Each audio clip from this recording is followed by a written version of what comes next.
Bonjour à tous, bienvenue, c'est 9h50 le matin en Bretagne. On est très heureux de vous retrouver pour ce dernier jour de la semaine avec une petite heure en direct. Une petite heure pleine de bonheur. Notre invité fil rouge, c'est le chanteur star des enfants, mais pas que, des parents également. J'ai nommé Aldebert, plus d'une dizaine d'albums au compteur, jouant un peu partout à guichet fermé. Ses enfantillages 3 font merveille. Déjà disque d'or quelques mois après la sortie de ce nouvel album. Qui est vraiment ce roi de la chanson pour enfants? Eh bien, réponse dans quelques instants. Nous prendrons l'air également en compagnie de Sylvie Denis qui se trouve à Guipry-Messac. Bonjour Sylvie, qu'est-ce que vous nous avez concocté ce matin? Bonjour Laurence. Eh bien écoutez, je vais vous concocter un petit pot-au-feu parce que je suis effectivement en train de faire mon petit marché. Le vendredi, à la ferme des 5 Sens, c'est jour de marché, vente à la ferme. On peut y trouver des légumes, des carottes, des butternuts. On y trouve aussi du savon et du pain. Et il y a du monde derrière, un boulanger, des maraîchers, une savonnière. Je vous raconte toute cette histoire. Merci beaucoup, à tout à l'heure. Au menu également ce matin, des algues. Beauté, santé, cuisine, elles se déclinent sous des formes variées. La Maison de la Mer et la médiathèque de Lorient leur consacrent une semaine entière. Ce sera du 22 au 26 janvier prochain. Nous, ce matin, nous verrons comment les cuisiner avec Régine Keva, auteure de nombreux livres sur les algues. Elle nous rejoindra tout à l'heure. Il connaît par cœur les chansons d'Aldebert. C'est l'ami Maël Le Guenec qui viendra nous livrer également sa chronique polyglotte hebdomadaire. Nous apprendrons avec lui quelques mots et expressions en langue bretonne. Enfin, dans le ticket culturel de Sabine Marie Murgue, place aujourd'hui à de la danse avec la venue de la chorégraphe franco-algérienne Fatima Lexal, fondatrice de la compagnie Dounia. Cette danseuse passionnée nous parlera de sa dernière création, Ijra, et de la deuxième édition du festival Rennes World's Sound qui se déroule en ce moment à Rennes. Enfin, vous n'échapperez pas au débriefing de la comédienne Catherine Bossard. Voilà pour le menu du jour, un menu bien chargé. Un menu agréable qui vous attend. Bonjour Aldebert, merci d'avoir accepté notre invitation. Merci à vous. Vous êtes musicien autodidacte, n'ayons pas peur de le dire. Vous avez commencé à composer alors que vous étiez animateur près de Besançon dans le Doubs. Et aujourd'hui, vos chansons sont devenues des références dans de nombreuses écoles de France et pas que. Et vous jouez dans des zéniths à guichets fermés. On parle de phénomène Aldebert, carrément. C'est fou quand même. Oui, ça me fait peur quand vous dites ça. Mais... non, faut pas avoir peur. Non, mais c'est vrai, c'est une aventure qui a démarré effectivement à une époque où j'étais animateur, à l'époque des emplois jeunes, en fait, au début des années 2000. Ouais. J'ai commencé par une carrière... en chanson française, on va dire classique, plutôt sur un répertoire plutôt adulte. Et puis en 2008, c'était cette parenthèse jeune public en fait que j'avais envie d'ouvrir, qui est plus du tout une parenthèse. Alors voilà. on l'évoquera tout au long de cette émission, à votre parcours justement assez étonnant. Nous, on voulait en savoir un petit peu plus sur vous. Alors je vous propose de tirer un premier petit papier qui se trouve devant vous. On va voir ce qui va sortir. D'accord, donc c'est ça le petit papier, je me demandais. C'est ça le petit papier. Ok, numéro 1. On va connaître un petit peu mieux vos inspirations et d'où vous vient tout ça. Alors. Donc là, j'ai tiré Anne Sylvestre et Georges Brassens. Alors, qui sont-ils pour vous? Qui sont des auteurs qui comptent beaucoup dans mon parcours. Anne Sylvestre, c'est le premier 33 tours que j'ai eu petit, que mes parents m'ont ramené à la maison. Donc c'est vraiment une voix. Comment? C'était les Fabulettes? Oui, c'était les Fabulettes, exactement. Voilà. On a tous écouté les Fabulettes. Ouais. Et Anne Sylvestre est devenue, avec le temps, une amie que j'ai invitée aussi sur un album enfantillage. Et Georges Brassens, c'est, comme j'aime le dire, en fait, mon troisième grand-père imaginaire. C'est-à-dire que je ne l'ai jamais rencontré, mais il a bercé mon enfance. Il m'a vraiment construit aussi musicalement. C'est une voix qui résonne comme celle d'Anne depuis tout petit, dans la voiture, à la maison, qui est toujours très présent. Allez, un deuxième petit papier, puis on va voir une autre source d'inspiration pour vous. Ou alors, peut-être pas, peut-être un petit détour à l'adolescence. Alors, bizarrement, voilà, c'est écrit métal. Métal. Alors oui, ça me parle évidemment, on va expliquer quand même aux téléspectateurs pourquoi j'ai tiré un petit papier sur lequel est écrit métal. Voilà, pourquoi? Eh bien, simplement parce que ça aussi, ça fait partie de mon parcours, c'est-à-dire le heavy metal, le hard rock, puisque arrivé à l'adolescence, en fait, j'ai basculé vers le côté obscur, mais j'avais envie d'aller vers une musique anticonformiste, forcément. Ah, oui. Alors je me suis tourné vers le... ça va bien, mais bon, à l'adolescence, parfois, on a envie d'écouter autre chose. Ouais. Et c'est quelque chose que j'assume beaucoup aujourd'hui, même si je fais un spectacle qui est jeune public, parce que c'est très rock'n'roll et c'est assez proche, finalement, bizarrement, de la scène hard rock, parce que les enfants ils ont une énergie vraiment très rock'n'roll et ils sont sincères, ils sont authentiques, donc du coup on est dans cette énergie très festive, très vivante, donc ça me parle aussi, ça fait partie de mon parcours. J'ai appris la guitare entre Brassens et Metallica, aussi bizarre que ça puisse paraître, quoi. Ah ouais, quand même. Bon, écoutez, vous restez avec nous, Aldebert. Quand on pense à l'enfance, on pense parfois aux bulles de savon. C'est pas vous qui allez me contredire, forcément. Les bulles de savon, c'est l'imaginaire, c'est le rêve. Eh bien, ça tombe bien parce qu'on va retrouver Sylvie Sylvie Denis en direct de Guy Primessac dans une savonnerie. Et oui. Bonjour Sylvie. Bonjour Laurence. Alors on est très exactement à la ferme des 5 Sens et dans cette ferme effectivement vous avez raison, il y a une savonnerie, j'ai même trouvé une savonnière, on est avec Tamara, bonjour. Bonjour. Et Pierre. Alors on resitue le contexte, on est à 35 km au sud de Rennes, on est entre Puy-Priac et Banne-Bretagne et c'est ici à Guy Primessac que nos chers amis ont décidé de s'installer en 2014, ils n'étaient pas tout seuls dans l'aventure, puisqu'on peut dire que c'est une aventure collective qui se joue ici à la ferme. Oui, tout à fait. On est 5 à s'être installés ensemble sur 3 activités distinctes. Donc on a 2 paysans boulangers, Marie et Michael, 2 maraîchers, Pierre et Marion. Et puis moi je suis toute seule sur mon activité de savonnerie. Alors on en parlera tout à l'heure de votre activité, mais c'est vrai que il y a aujourd'hui une envie, alors je ne sais pas si on peut parler de renouveau, mais une envie de retour à la terre, de jeunes gens comme vous qui quittent Paris ou l'Île-de-France pour venir les mettre justement dans la terre, les mains, et cultiver et produire. Elle est née comment au départ l'aventure ? Alors l'aventure est née au départ c'était sans moi en fait. Ils ont fait leurs études. Ils ont osé. Ouais. Mais je faisais pas encore partie de l'aventure. En fait ils ont commencé ils ont eu l'idée de ce retour à la terre quand ils étaient encore étudiants. Ils ont fait des études d'économie sociale et solidaire. Et moi j'ai rejoint le projet quand j'ai rencontré Marie et Michael et ensuite Pierre. Donc avec Marie et Michael on s'est retrouvés en Bolivie il y a quelques années. Oula, c'est loin ça. Ouais, c'est loin. Et c'est là que c'est né l'idée ? Et c'est là qu'on est devenus copains et puis l'idée a germé un petit peu après. Voilà, puis c'est par eux que j'ai rencontré Pierre, mon compagnon. Ouais. Voilà. Et il y a ensuite, des histoires d'amour, d'amitié qui se mélangent à une idée d'économie puisque vous êtes 5 dans l'aventure, mais vous êtes un tout petit peu plus puisque vous avez créé ce qu'on appelle une SCI citoyenne. Oui, voilà, c'est un outil pour s'installer. On a tiré les leçons de nos prédécesseurs qui avaient des difficultés à transmettre, comme pratiquement toutes les fermes aujourd'hui. Ouais. Et la SCI nous a permis d'acquérir les terres et le bâtiment sans qu'on ait à emprunter, nous, qu'on ait besoin de s'endetter à titre individuel. Et du coup, ça a soulagé notre installation. Et surtout, ça permettra à nos successeurs, le jour où nous on partira, puisqu'on n'est pas issus du milieu agricole et probablement nos enfants ne seront pas agriculteurs, nos successeurs, quand ils viendront sur la ferme, ils s'épargneront cette peine-là aussi de s'endetter. Ils auront déjà fort à faire à reprendre les activités et à se lancer eux-mêmes. Donc on a fait appel aux citoyens des alentours. Je crois que c'est un peu plus de 200. Eh bien oui, on est 236 dans la SCI, donc ça fait un joli groupe. Ouais, c'est une belle aventure humaine aussi de vous dire qu'il y a 236 personnes qui sont derrière vous. Ça met un peu de pression peut-être aussi, ou pas ? Ça fait un peu d'organisation, c'est sûr, mais du coup c'est une belle preuve de solidarité. C'est une garantie sur le long terme de se dire que tout ne repose pas sur une ou quelques personnes, mais à l'échelle d'un groupe qui est ancré sur le territoire et qui du coup a intérêt à ce que l'aventure perdure le plus longtemps possible, au-delà des contraintes individuelles. Alors vous êtes maraîcher, vous cultivez ces terres. On est sur un domaine de quelle superficie ? Eh bien, une trentaine d'hectares, ce qui est pas mal, mais ce qui est peu finalement au regard des autres fermes.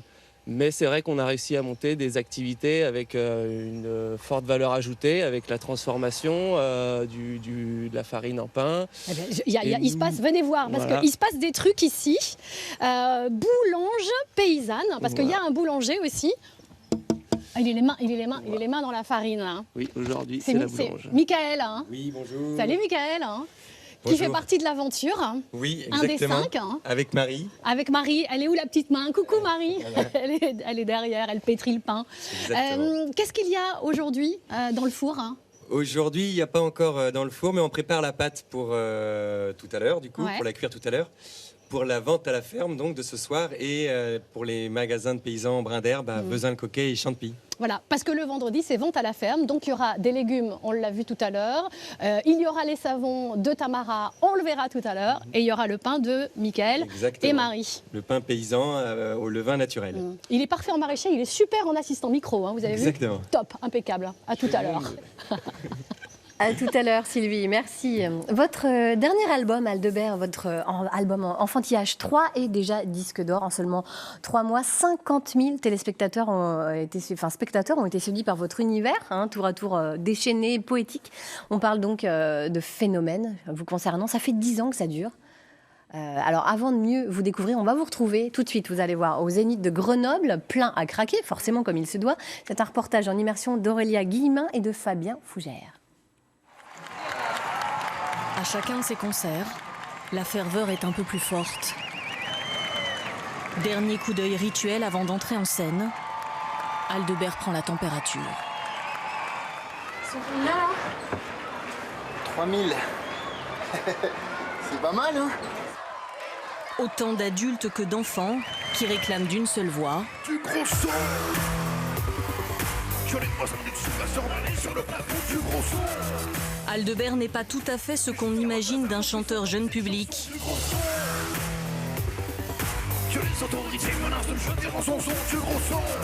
Son pari, faire danser les parents en même temps que leurs enfants. Quoi? Du gros son. T'amènes la voiture dans la cour, mes parents qui rentrent à l'instant. Un style volontairement décalé qui fait sa marque de fabrique et son succès. Il y a de l'énergie, ça monte, ça va vite et tout ça, donc c'est rigolo. Il y a des belles paroles, il y a de l'émotion. C'est de la vraie musique, des vrais musiciens, un vrai spectacle pour les enfants et sympa pour les adultes aussi. Comment il fait, Aldebert? Lequel est le plus fan? L'aventure Aldebert ou l'histoire d'un musicien autodidacte. C'est ici que ça a démarré en 99 où j'étais emploi jeune animateur.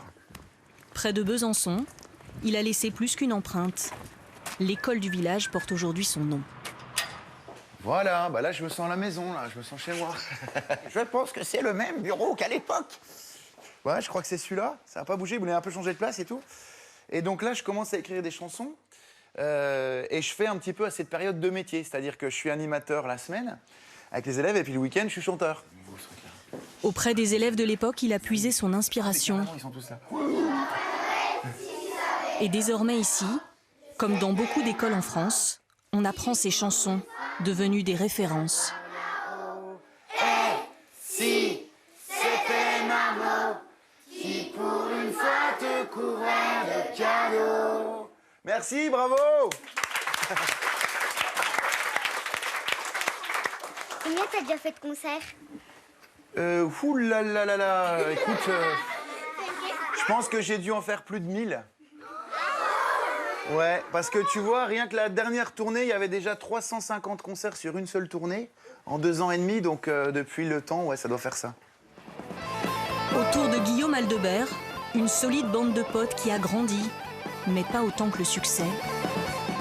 Un dernier album disque d'or, des zéniths à guichets fermés un peu partout en France, et en seulement 3 mois, 50 000 spectateurs, séduits par un univers tour à tour déchaîné et poétique.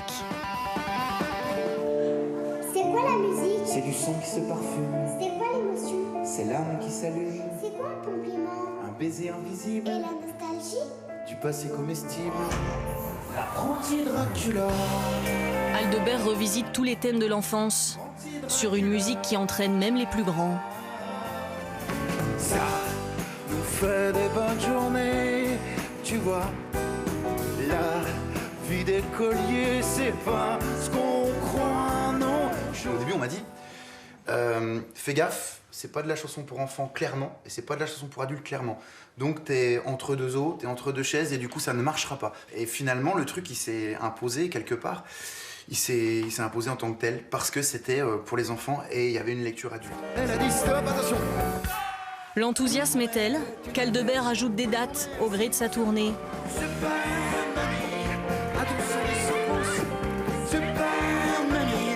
Un concert comme une grande fête intergénérationnelle, interactive et inédite.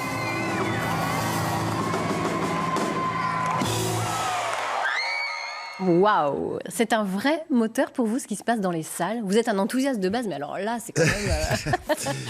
Bah oui, puis en même temps, on peut pas. C'est un public avec lequel on peut pas tricher parce que les enfants, ils sont authentiques, ils sont sincères, et s'ils s'embêtent et ça fonctionne pas, on va le savoir tout de suite, ils vont se manifester. Par contre, quand ça marche, vous le savez aussi. Vous avez vu comment ils sautent comme poussés. Et il faut faire attention à ne pas se faire avaler aussi non plus, et à arriver à canaliser cette énergie. Ouais.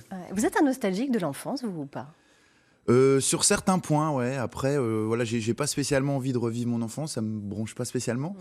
Mais c'est vraiment de la matière, en fait, une matière pour écrire l'enfance, que ce soit la mienne ou celle de mes enfants, des enfants des potes. Et moi, je prends un petit peu des photos, je fais des croquis de tout ça, et ça me sert pour écrire les chansons, vraiment.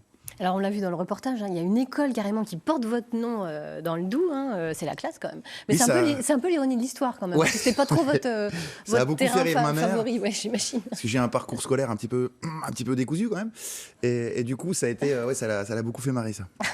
Alors vous avez été récemment lauréat du premier Grand Prix SACEM pour la création jeune public. Ça renforce encore votre proximité avec ce public qui est multigénérationnel, on l'a vu, enfants, parents, grands-parents même. Pourquoi vous avez autant de succès chez les petits que chez les grands? C'est quoi le secret finalement? Je sais pas trop, en fait, l'aventure, comme je le disais dans le sujet qu'on a vu là, a commencé de façon un peu timide. Et puis il y avait ce côté un petit peu de lecture, c'est-à-dire que voilà, les parents se sont retrouvés un peu dans ces chansons. Il y a des vrais clins d'œil, il y a même carrément des chansons qui sont destinées aux parents. Je pense à On ne peut rien faire quand on a un petit, que je partage avec Trio sur le disque, où là carrément je parle voilà, du couple qui vient d'avoir un tout petit et qui va passer les 6 premiers mois comme ça à pas dormir. Donc voilà, c'est des chansons qui sont aussi pour les parents. Et donc c'est cette écriture qui est un petit peu peut-être singulière par rapport à ce qu'on a fait avant dans la chanson pour enfants, qui était peut-être plus exclusive, c'est-à-dire qu'on chantait pour les petits, vraiment c'était très cloisonné. Et moi j'ai envie d'inviter vraiment toute la famille finalement. Vous avez l'impression d'avoir poussé la bonne porte ou d'être tombé à la bonne époque finalement, à une époque où on peut décloisonner?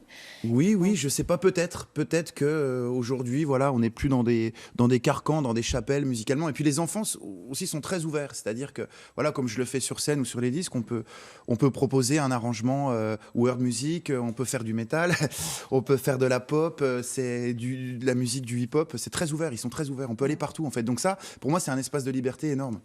La liberté et ne pas infantiliser, c'est un peu votre philosophie aussi. Bah oui, parce que la musique pour enfants, elle souffre un peu de cette image un peu gnangnan. Quand je me présente et je dis voilà, moi je fais de la chanson pour enfants, on m'imagine souvent avec un carillon habillé en lapin. Voilà, parce qu'on a beaucoup eu ça, mais moi, gamin, j'ai vu ça aussi, je le voyais. Alors c'est vrai que j'ai envie de ne pas infantiliser le propos, que ça soit dans le texte ou dans la musique, quoi. Aldebert, vous allez nous faire le plaisir de nous interpréter un live un peu plus tard dans cette émission. Pour l'instant, je sais qu'il y a une citation de René Fallet que vous aimez beaucoup. Les heures passées au bord de l'eau sont à déduire de celles passées au paradis. Expliquez-nous un petit peu, parce qu'on va parler de la mer tout à l'heure. Bah oui, là encore, c'est René Fallet, encore très très proche de Brassens. C'est une petite bulle que j'aime bien. Et voilà, moi j'aime bien ce côté petit bonheur et j'aime bien cette maxime, parce que c'est vrai que dans notre vie, qu'on soit enfant ou adulte, il y a des petits bouts de paradis et on n'en est pas forcément conscient, quoi. Il faut arriver à être dans le présent. C'est dur aujourd'hui avec notre société de vivre dans le présent, c'est très dur, et d'avoir de l'attention, c'est très dur. Bon, alors je vous emmène à présent justement sur les côtes bretonnes, au large. On va s'intéresser à l'économie bleue, celle engendrée par le marché de l'algue. En France, il repose essentiellement sur la Bretagne, une filière pleine de potentiel. Illustration tout de suite avec Sophie Piard et Noé Salem. C'est à marée basse qu'ils travaillent. Leur matière première, les algues, celles qui seront demain dans nos assiettes. Ce couple ramasse puis prépare les végétaux pour ses clients. Aujourd'hui, la récolte est décevante. Voilà, éventuellement, il y en a une potable. La qualité n'est pas toujours au rendez-vous. Le problème cette année, c'est qu'on a eu un ensoleillement assez inhabituel pour l'endroit et des températures assez hautes. Et tout est modifié. Pour éviter cette dépendance aux éléments, ici, à la station biologique de Roscoff, les scientifiques cherchent à maîtriser la reproduction des algues. Philippe Potin coordonne un programme européen. Aujourd'hui, il s'intéresse à la dulce. C'est une espèce pour laquelle en Europe, on essaye depuis plus de 20 ans de maîtriser sa culture en mer. Cette variété, c'est une future salade, un tartare ou des chips. Les débouchés des algues sont variés. Additifs alimentaires, engrais, granulés pour animaux, produits de beauté. La filière est encore loin d'avoir déployé son potentiel. Ces entreprises-là, elles visent des marchés où il y aura besoin de volume. Et donc là, on va parler éventuellement en dizaines de milliers de tonnes demain. Et c'est sûr qu'aujourd'hui, on a atteint une limite des algues qu'on peut récolter dans le milieu naturel. Pour certaines espèces, la demande risque donc un jour de menacer l'équilibre du littoral. Il devient urgent de développer l'algoculture. 95% de la production mondiale en est issue. Mais la France fait bande à part. Nous privilégions la récolte, bien moins chère pour les acheteurs. On est bon. Alexandre Coleno et Elsa Pointu ont quitté la plage pour leur atelier de préparation. Les algues, ils y croient dur comme fer, tellement qu'ils travaillent sur un prototype de culture en bassin. Top secret, nous ne pourrons pas filmer. Il y a pas mal de choses qui sont confidentielles sur le lieu et puis sur la manière dont on procède, les installations que l'on a, puisqu'on est quasiment les seuls en Europe à avoir ce genre d'installation. Donc pour le moment, en tout cas, oui, c'est très confidentiel. Le marché de l'algue ne pèse que 500 millions d'euros, mais il est prometteur. La Bretagne est pionnière en termes d'innovation. L'algue peut aujourd'hui servir à fabriquer des objets du quotidien. Une première mondiale réalisée par une petite entreprise de Saint-Malo. Donc on a les objets 100% algues, donc avec les différentes formes qu'on peut faire, coque de clé USB, pot, urne funéraire. Et on a aussi une deuxième gamme qui correspond en fait à nos algues qu'on va insérer sur une matière plastique. Ça nous permet de faire des formes plus complexes. Les algues stimulent l'imagination des chercheurs français. Les entreprises liées à ce légume de la mer sont 4 fois plus nombreuses qu'il y a 30 ans. La filière emploie aujourd'hui 2000 personnes. Vous mettez des algues parfois dans votre assiette, Aldebert ? Oui, ça m'arrive. Ouais, alors la dernière fois, c'était à l'apéritif en fait, parce que j'achète de temps en temps des chips qui sont faits avec des algues et c'est pas mal en fait. Ouais. C'est bon. Hein. Alors justement, les bienfaits des algues, eh bien, on va en parler tout de suite avec Régine Keva qui va nous rejoindre de ce pas. Elle est l'auteure de plusieurs ouvrages sur les algues, des livres de cuisine notamment. Elle est avec nous ce matin.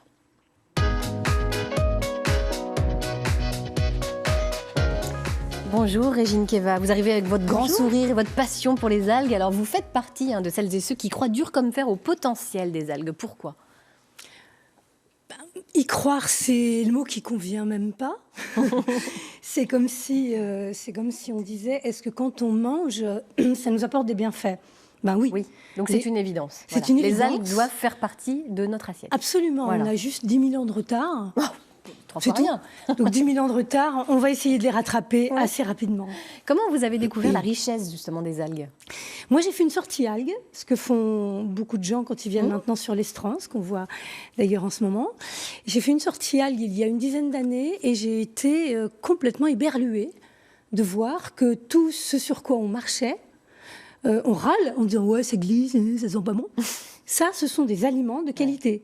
Protéines, magnésium, vitamines, iode, voilà, que demander de plus ? Et nous, on râle après ces algues-là, on a tort. Oui.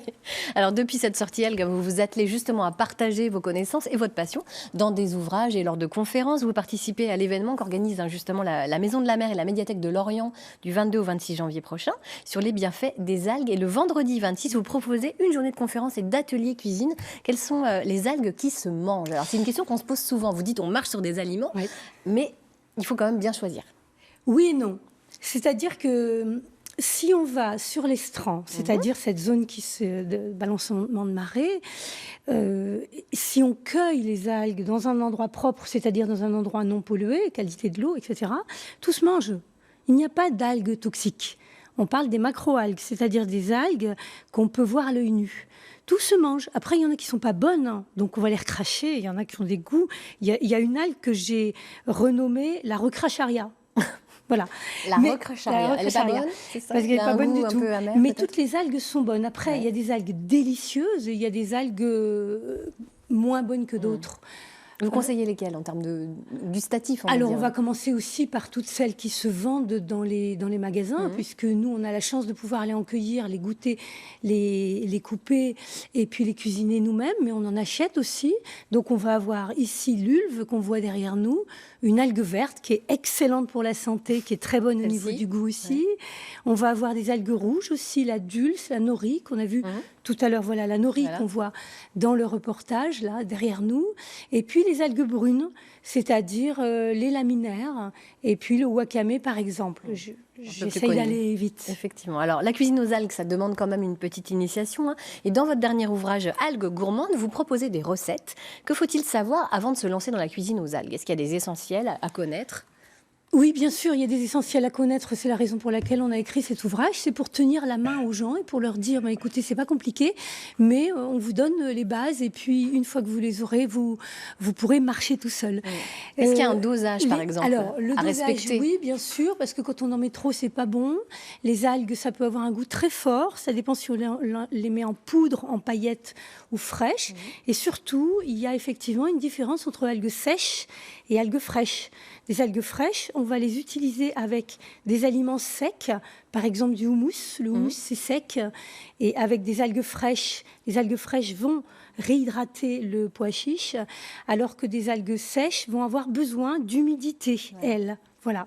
Ça, c'est un premier conseil. Oui, et puis, on dit qu'il faut que ça représente 10% maximum du plat, l'algue. 10% maximum du plat, c'est ça. On imagine toujours qu'on va avoir des assiettes d'algues. C'est pas vrai du tout. Regardez, on fait plutôt du crabe ou de l'artichaut avec des algues, ou bien des tartares, etc. On mange rarement de l'algue comme ça. Ouais. Alors, plein de propositions vous faites dans votre ouvrage, des gougères, une omelette, un roulé de poulet avec des algues. Enfin, ce sont, finalement, c'est sans fin, l'inspiration. Mais au-delà du goût, il y a quand même des vertus. Alors, expliquez-nous un petit peu quelles sont-elles, ces vertus? Alors, les vertus, il y en a plein. Je vais essayer d'être rapide. Ça dépend un peu de la couleur des algues, puisque selon leur structure, elles vont concentrer tel ou tel minéraux. En gros, les algues rouges vont nous apporter beaucoup de protéines. Jusqu'à 45% de protéines sur matière sèche, c'est énorme. Et ce sont des protéines avec les acides aminés essentiels au complet. Donc, c'est une très bonne qualité de protéines. On va avoir du magnésium, beaucoup dans les algues rouges et dans le haricot de mer, par exemple. On va avoir des fibres, bien sûr de l'iode, indispensable pour la thyroïde et pour le cerveau, on le sait. Donc, du fer, du calcium, et puis toutes les vitamines, à peu près de tous les groupes. Donc, en gros, si on mange 5 grammes par jour d'algues, on réussit à équilibrer notre alimentation.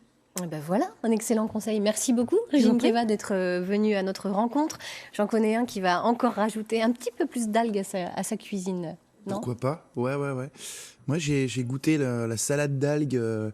C'était très salé, mais c'était pas mal, c'est pas mal.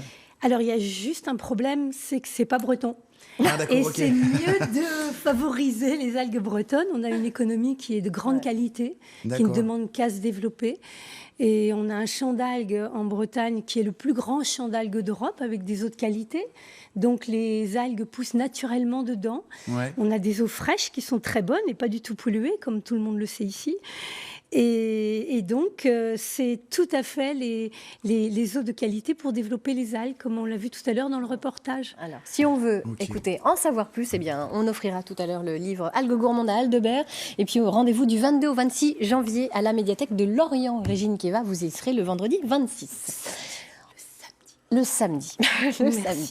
On va maintenant passer au ticket culturel du jour. C'est le coup de cœur de Sabine Marimurg et on va parler de danse ce matin.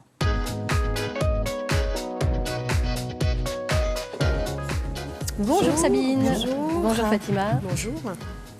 Eh bien oui, coup de cœur, donc voyage que je vous propose à travers la danse métissée de Fatima Lexal de la compagnie Dounia. Bonjour Fatima. Bonjour à vous. Fatima Lexal, votre nom à l'envers ça fait gazelle, ça vous va bien parce que vous avez une danse particulièrement sautillante entre danse africaine et danse contemporaine. Oui, c'est ça. Dites-nous alors, vous avez créé la compagnie Dounia en 2003. Et c'est une compagnie particulière, donc qui se nourrit de plusieurs influences. Oui, tout à fait. Alors la compagnie Dounia, déjà le mot Dounia veut dire la vie, le monde, en arabe, en bambara, en hindi.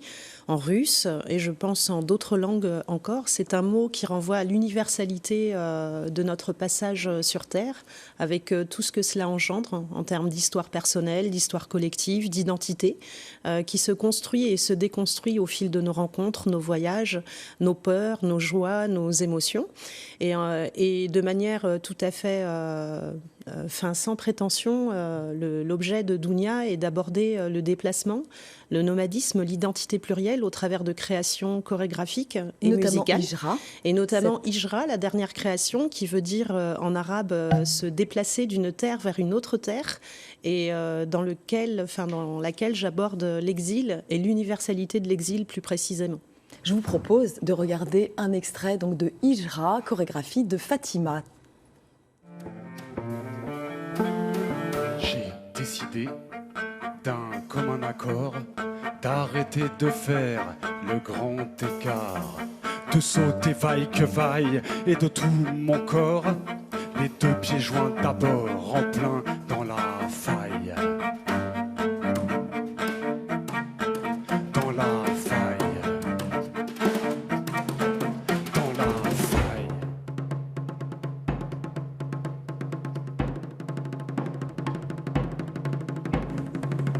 Entouré par des clôtures. Waouh, c'est très joli. C'est étonnant, donc un dialogue entre les mots avec vous disiez un textibulateur, Youm. Oui, tout à fait. Alors, Hijra a été coécrit avec Youn du collectif Au détour de Babel et nous avons beaucoup échangé. Je lui ai fait part de l'intention que j'avais de créer une pièce sur la thématique de l'exil sans tomber sur les idées préconçues de partir de mon histoire personnelle, mais plutôt tenter d'aller vers l'universalité des expériences avec l'objectif entre les lignes, pour ma part en tout cas, de questionner l'autre que j'appelle le spectateur, celui qui vient partager notre univers en se déplaçant dans une salle de spectacle, le questionner peut-être sur son propre déplacement et sa propre histoire personnelle, parce que depuis que l'homme est homme, il se déplace, il part. L'homme est naturellement curieux, l'homme est naturellement ouvert, attiré par l'autre. Et aujourd'hui, on nous enferme dans des cases, dans des boîtes. On nous fait croire que notre identité, c'est juste notre famille, qu'on vient d'un endroit que...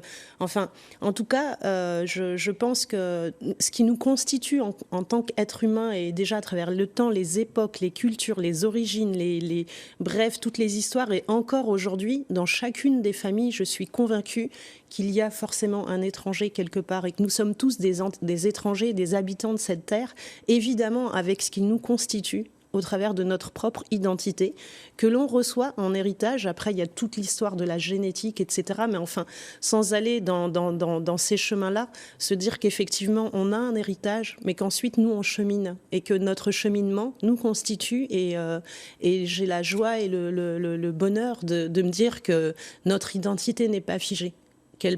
Tout au long de notre vie, on peut se modifier, et c'est ce qu'on aborde au travers d'Hijra, que l'homme, la femme, les enfants, tous, on se modifie au travers des différents